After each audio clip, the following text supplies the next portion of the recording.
Welcome to Culture Wire. I'm your host, Meg Schiffler. Housed in a spectacular building designed by world-renowned architect Daniel Libeskind, the Contemporary Jewish Museum is San Francisco's destination for provocative exhibitions and programs that explore Jewish culture, history, art, and ideas. Director of Cultural Affairs Luis Cancel met with Director Connie Wolf to learn more about the museum's mission and get a tour of the latest exhibition.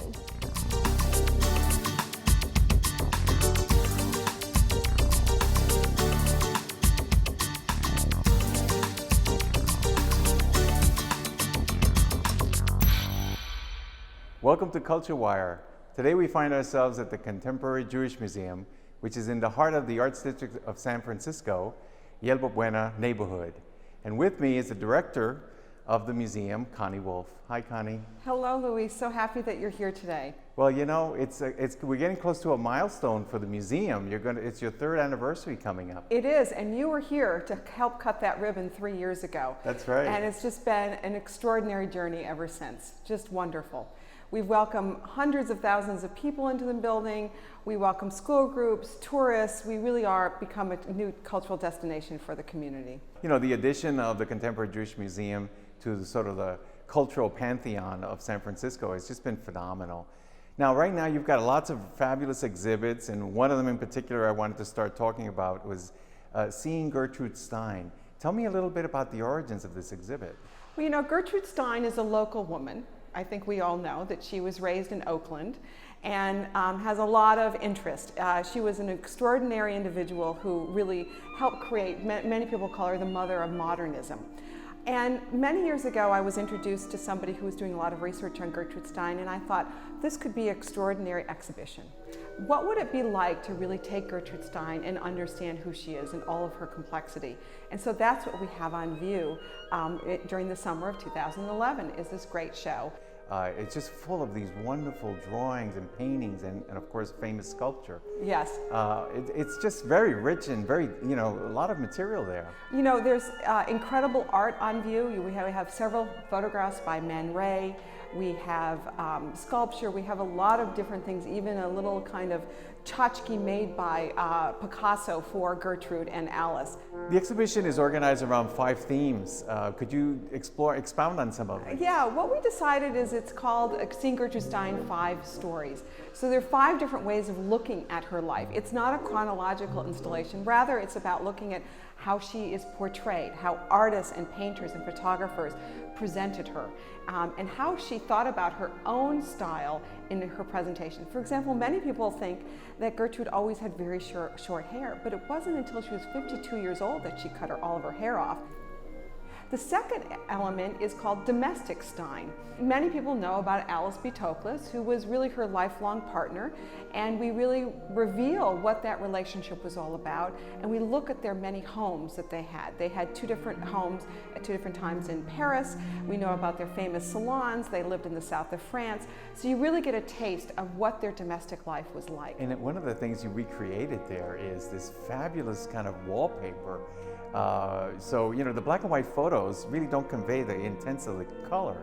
Well, you know, in doing a lot of research, you discover little tidbits, and part of what you do for an exhibition is find ways to make it all come together. So we found these beautiful photographs that showed the interior of their home. And then we found a little tiny scrap of a piece of the wallpaper.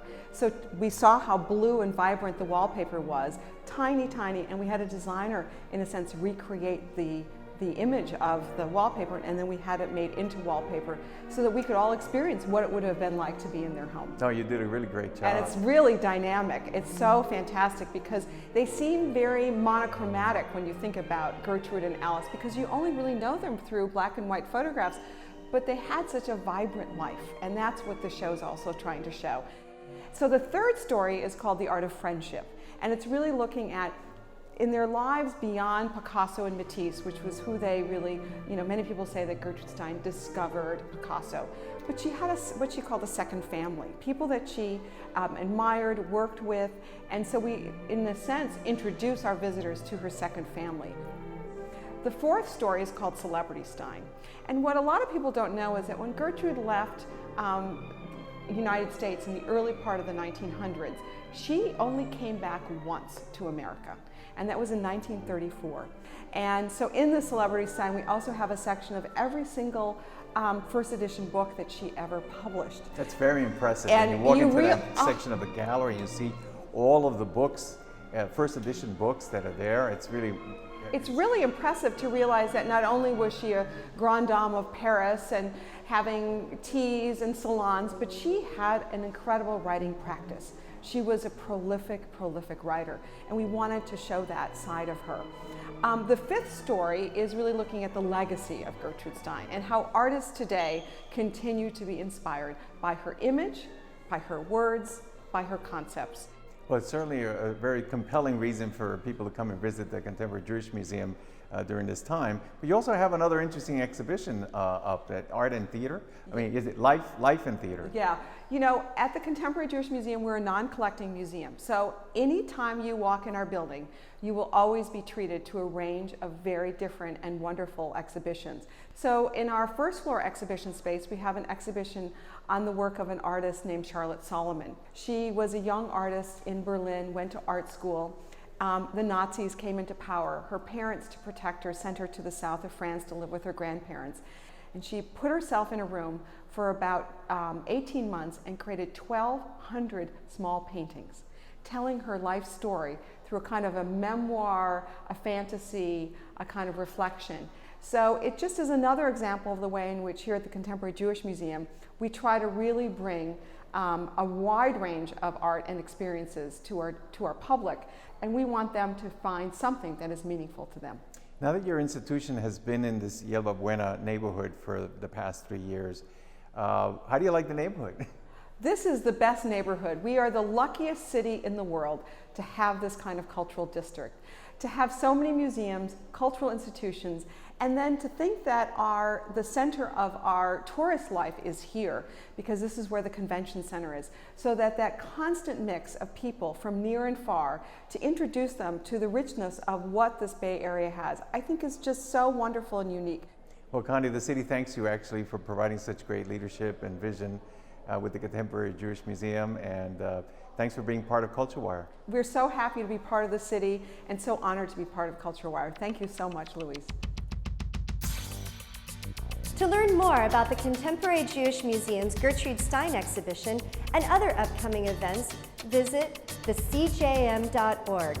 Thanks for watching Culture Wire on SF Gov TV.